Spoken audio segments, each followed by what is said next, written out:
किंतु संसार में एकमात्र ऐसा एक भाव है जिसे देखने के लिए, जिसे पाने के लिए बदले में आपको वही भाव देना होगा, और ये भाव है प्रेम। यदि किसी का प्रेम देखना है तो उसे निस्वार्थ प्रेम दीजिए। यदि किसी से प्रेम पाना है तो उसे निस्वार्थ पारिशुद्ध प्रेम दीजिए। राधे राधे। मनुष्य जब जन्म लेता है, जीवा उसके साथ जन्म लेती है। कुछ वर्षों पश्चात दांत आ जाते हैं। वृद्धावस्था में ये दांत साथ छोड़कर चले जाते हैं, किंतु जीवा फिर भी साथ देती। दांत कठोर होते, वही जीवा कोमल होती। इसी प्रकार यदि आप लंबे समय तक अपने अस्तित्व को बना के रखना चाहते हैं तो जीवा की भांति कोमल और लचीले बन जाए, ताकि जैसी भी परिस्थिति आपके समक्ष आए, चाहे उतार आए चाहे चढ़ा, चाहे दुख आए चाहे सुख, चाहे हानि हो चाहे लाभ, आपका अस्तित्व कभी ना टूटे। कठोर होने पर आपके टूटने बिखरने की संभावनाएं अधिक हो जाती। जो भी समस्या हो, दुख हो चाहे सुख हो, कोमलता से साहस के साथ उसका सामना कीजिए। राधे राधे। हमें कहीं भी पहुंचने के लिए एक माध्यम की आवश्यकता होती।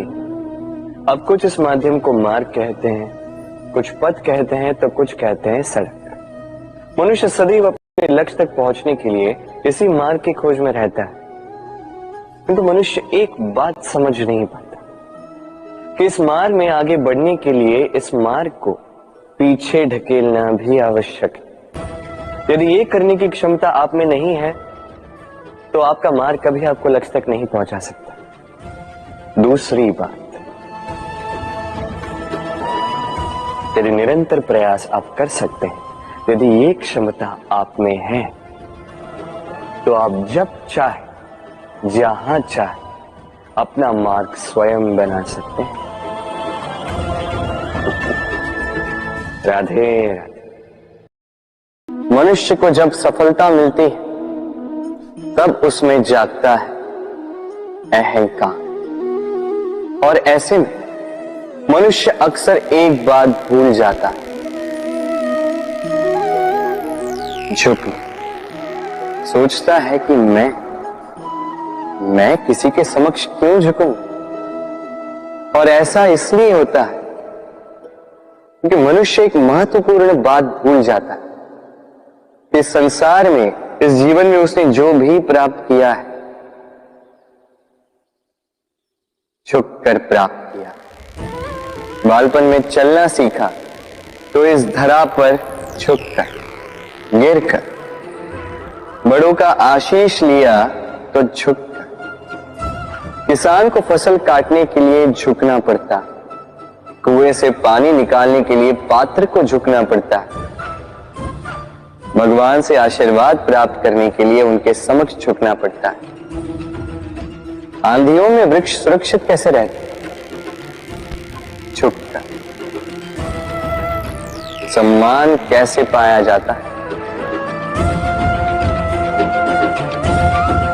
झुककर। किसी के समक्ष झुकने का अर्थ स्वयं का आत्मसम्मान खो देना नहीं, उसका अर्थ होता है विनम्र। हम मनुष्य हैं और इस आकाश की ऊंचाइयों तक पहुंचने के लिए हमें किसी पक्षी की भांति पंखों की आवश्यकता नहीं। बस जितना झुकेंगे उतना ही ऊपर उठेंगे। राधे राधे। आप इस संसार में ऐसे कई लोगों को जानते होंगे जिन्हें आप स्वार्थी मानते हैं, जो आवश्यकता पड़ने पर ही आपको स्मरण करते हैं, अन्यथा वर्षों तक कहीं दिखाई भी नहीं देते, किंतु जैसे ही उनकी आपके सहायता की आवश्यकता पड़ती है, हाथ जोड़कर आपके सामने सज्ज रहते। बड़ा क्रोध आता है ना इनको, मन खिन्न हो जाता, मन से ये स्वर निकलता है कि इस इस व्यक्ति की सहायता न करें, किंतु ऐसा कभी मत कीजिए। आप सोचेंगे क्यों कह रहा हूं मैं ऐसा। स्मरण रखिएगा, दीपक का स्मरण व्यक्ति केवल तभी करता है जब अंधकार गहरा हो जाता है। उसे स्वार्थी मानकर स्वयं व्याकुल ना हो, स्वयं को दीपक मानकर आनंदित हो। भाग्यवान समझिए खुद को कि किसी को आवश्यकता पड़ने पर आपकी याद आए, कि आप इस संसार में किसी की सहायता करने योग्य हैं। स्वार्थी होने से स्वयं का दृष्टिकोण न बदले। बस ये दृष्टि रखिए, आप उचित समय की प्रतीक्षा कीजिए, उस अवसर की प्रतीक्षा कीजिए, किंतु तब तक निरंतर प्रयासों से स्वयं को और सक्षम बनाते रहिए, क्योंकि सफलता आपकी प्रतीक्षा कर रही है। बस उसके लिए सज्ज रहिए। राधे राधे। वाणी मनुष्य को मिली सबसे अद्भुत भेंट। ये वाणी है जो मनुष्य को संसार में सारे अन्य जीवों से भिन्न बनाती है, संसार में सबसे ऊपर ले जाती है। इसी वाणी के कारण हम एक दूसरे से संवाद साध सकते हैं। मैं अपनी मन की भावनाएं किसी से व्यक्त कर सकता हूं, कोई और उसके मन की भावनाएं मुझसे व्यक्त कर सकता है। ये वाणी ही हमारी सबसे बड़ी ढाल भी है। अब देखिए ना, आपने देखा होगा किसी की वाणी मीठी होती है तो लोग उससे प्रेम करते हैं, उसे अपना मित्र बनाते हैं। वहीं किसी की वाणी यदि कड़वी होगी तो लोग उससे घृणा करते हैं, उसे अपना शत्रु मान लेते हैं।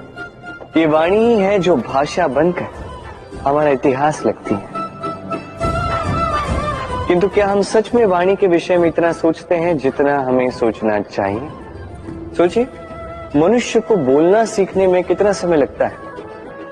कुछ बालक 1.5 वर्ष की आयु में सीख जाते हैं, कुछ 2 वर्ष, कुछ 3।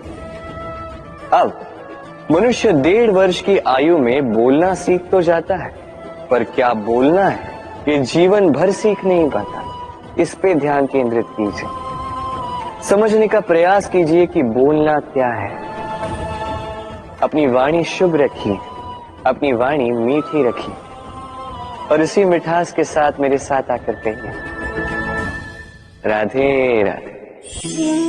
हम में से कई लोग अक्सर स्वयं को अकर्मण्य मान लेते हैं। सोचते हैं अब तक इतने प्रयास किए, कुछ नहीं मिला, कदाचित आगे भी कुछ नहीं मिलेगा, और इसीलिए अपने जीवन का सारा बोझ किसी और के कंधे पर डाल देते हैं, स्वयं पर विश्वास ही खो देते हैं।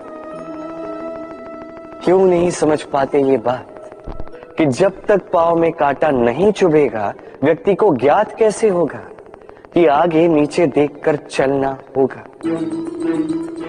सूर्य को स्वयं जलना पड़ता है ताकि दूसरों को प्रकाश दे सके। रात्रि के अंधकार से लड़ने के लिए चंद्रमा को आकाश में अकेले चलना पड़ता है।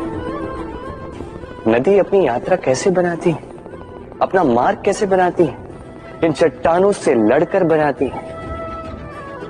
यदि आप स्वयं आपकी सहायता करने में सक्षम नहीं रहे तो निश्चित रूप से आपका यह जीवन व्यर्थ ही है।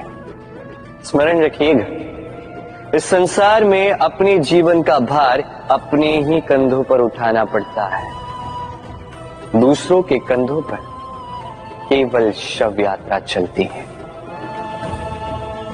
और इस संसार में जीवित वही है जो आत्मनिर्भर है।